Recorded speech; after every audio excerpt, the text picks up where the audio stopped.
It's Monday, July 14th. On vient juste de rénover. Wild weather, severe storms in the Montreal area, flooding roads and basements in the city. This is how you cool off. It's great. High heat is sticking around in the eastern half of Canada, and people will have to find new ways to stay cool.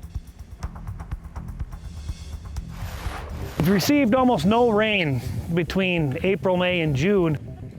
Desperate for rain, parts of southern Saskatchewan are under a state of emergency because of extreme drought, putting farmers' crops at risk. It's a nice event. Usually the city doesn't have much events like this. It's the only one that comes once a year. The greatest outdoor show on earth is done for another year. Despite some challenges, organizers say the Calgary Stampede was a big success. Stay with us, Canada. Your morning starts right now.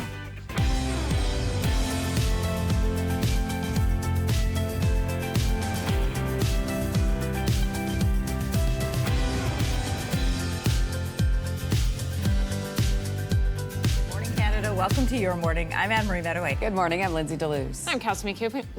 Wait, restart. Restart. Wwho are you? I know. It's like all the letters got jumbled at the same time. You have so much information in your mind that you're watching right now. True. Your name just left. Yeah, it's hi, I'm Kelsey. Let's just go with that today. Yeah, and there is lots to talk about. We're going to start with weather as the top of our newscast this hour. People in Montreal are cleaning up and trying to dry out after a really intense downpour that happened yesterday afternoon.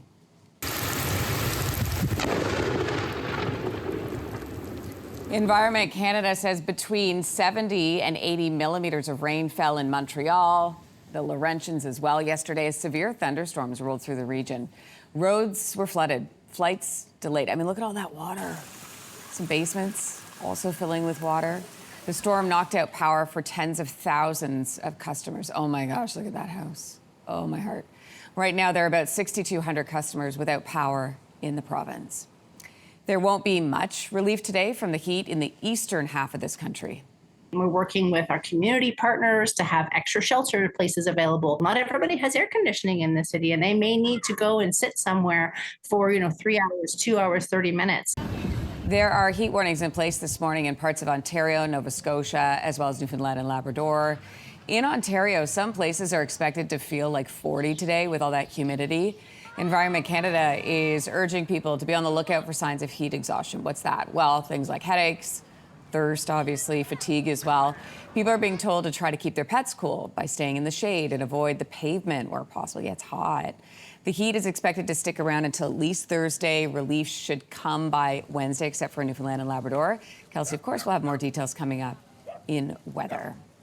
There's an evacuation order in place near Princeton, BC, because of an out-of-control wildfire. We have 40 firefighting personnel actioning the fire, and with that, we also have structure protection crews and a structure protection specialist, as well as aerial resources.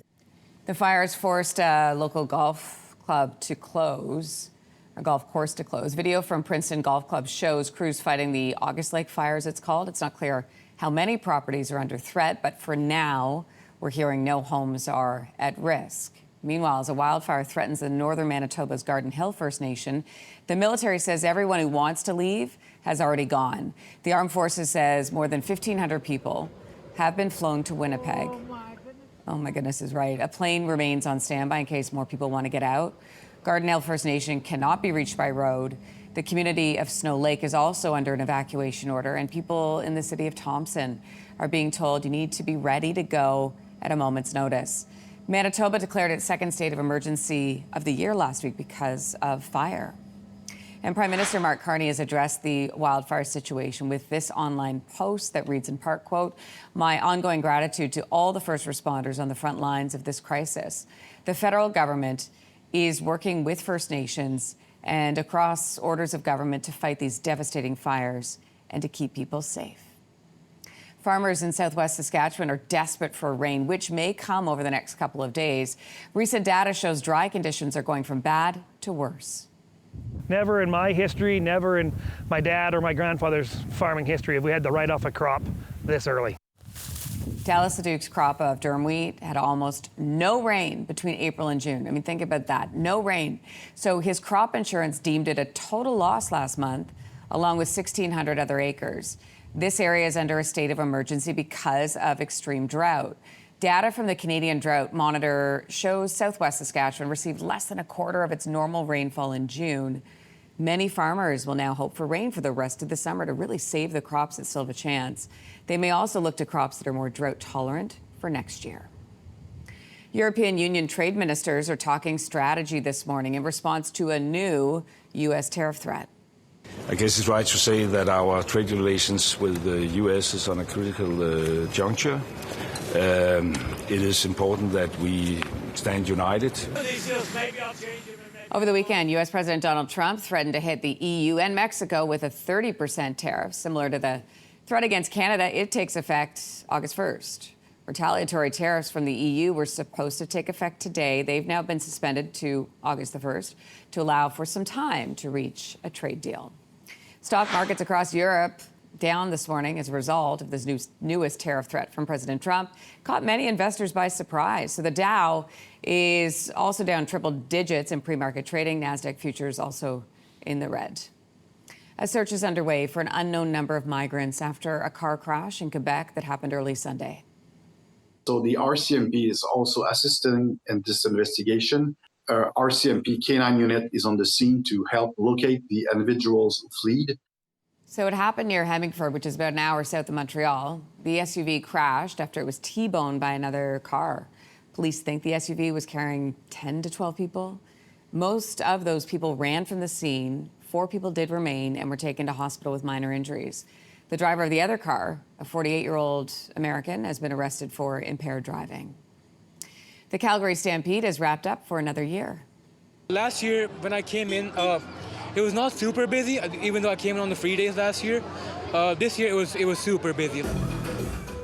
So we're still waiting for the final numbers from Sunday, but this year's Stampede attendance expected to be around 1.5 million people, maybe even more than that.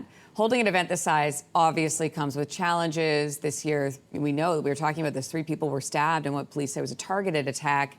There were also problems with overcrowding at the night concerts at the Coca-Cola stage. Officials say they will reevaluate which artists they invite next year. Overall, the Stampede CEO, of course, calling this year's edition a success.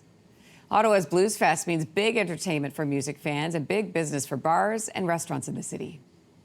Yesterday was so busy, and we usually expected that busy, but I think this time is more.